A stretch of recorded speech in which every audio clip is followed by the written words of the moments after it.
দেখেন ফেসবুকে একটা বিষয় নিয়ে এখন অনেক বেশি কথা হইতেছে। সেই বিষয়টা হলো অনেক স্কুলে বা অনেক কলেজে দেখা যাইতেছে যে ছাত্ররা তাদের শিক্ষকদেরকে পদত্যাগ করাইতেছে।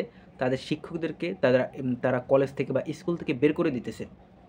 এখন অনেকেই এটা নিয়ে প্রতিবাদ করতেছেন যে এগুলা কি? শিক্ষকরা হলো মাথার তাস। এগুলা কি? তাদের সাথে এই ব্যবহারগুলো কি আসলে করা ঠিক? হ্যাঁ, আমিও বলতে চাইতেছি যে তাদের সাথে এই ব্যবহারগুলো করা ঠিক না। কিন্তু এই কথাটা সব শিক্ষকের ক্ষেত্রে প্রযোজ্য না। সব শিক্ষকদেরকে যে বের করে দেওয়াটা যে উচিত না, এইটা আমি মানতেছি না।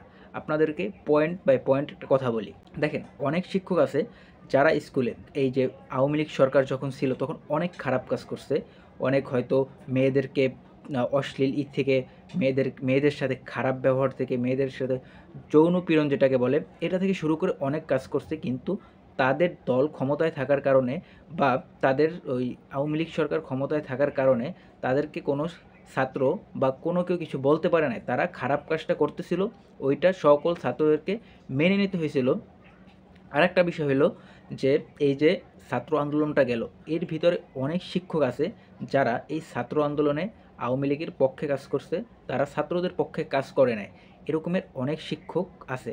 আমি আপনাদের কাছে একটা ছোট্ট একটা উদাহরণ দিই। সেটা হলো আমি নিজে যে স্কুল থেকে এসএসসি পাস করছি, বিভাগ বরিশাল, জেলা পটুয়াখালী, থানা মির্জাগঞ্জের দেউলি হাই স্কুল। এই স্কুলটায় দুজন শিক্ষকের কথা বলবো। একজন যে আমাকেও ক্লাস করাইছে স্কুলে, সে এই যে ছাত্র আন্দোলনটা গেল, এই আন্দোলন সে সম্পূর্ণ আওয়ামী লীগের হয়ে কাজ করছে। সে ছাত্রদের পক্ষে ছিল না।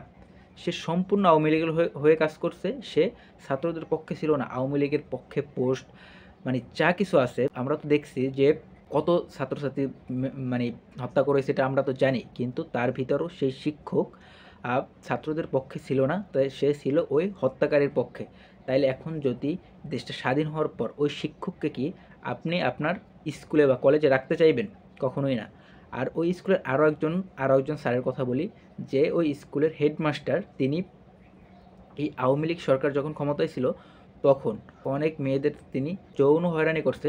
এক কথায় যৌন হয়রানি, অনেকবার ধরা খাইছে। তারপরও তার হয়তো কোনো ক্ষমতার কারণে তাকে ছাত্ররা বের করতে পারে নাই। অনেক আন্দোলন, আমি নিজে ওই স্কুলে আন্দোলন করছি ওই স্যারকে বের করে দেওয়ার জন্য, কিন্তু কাজ হয় না। এই রকমের এখন যদি এই স্বাধীন হওয়ার পর আপনি কি ওই স্যারকে স্কুলে রাখবেন? আপনি তো আপনার মেরে তারপর তাকে বের করতে ইচ্ছা হবে কি না? আর তাকে মার আপনার জায়েজ আছে, তাকে আপনি মারতে পারেন। কারণ যে ক্ষমতা খাটিয়ে যে স্কুলের ছাত্রীদের সাথে খারাপ ব্যবহার, তাদেরকে যৌন হয়রানি থেকে শুরু করে সব কিছু করছে, তাকে আপনার স্কুলে রাখার কোনো মানে নেই। এই রকমের অনেক জায়গায় হয়তো আমি দেখতেছি যে একজন স্যারকে এই রকমের করতেছে, ওই রকমের করতেছে। তাদের চেহারা দেখা আপনি বলতেছেন না, একজন স্যারের সাথে এইগুলো কেন করতেছে?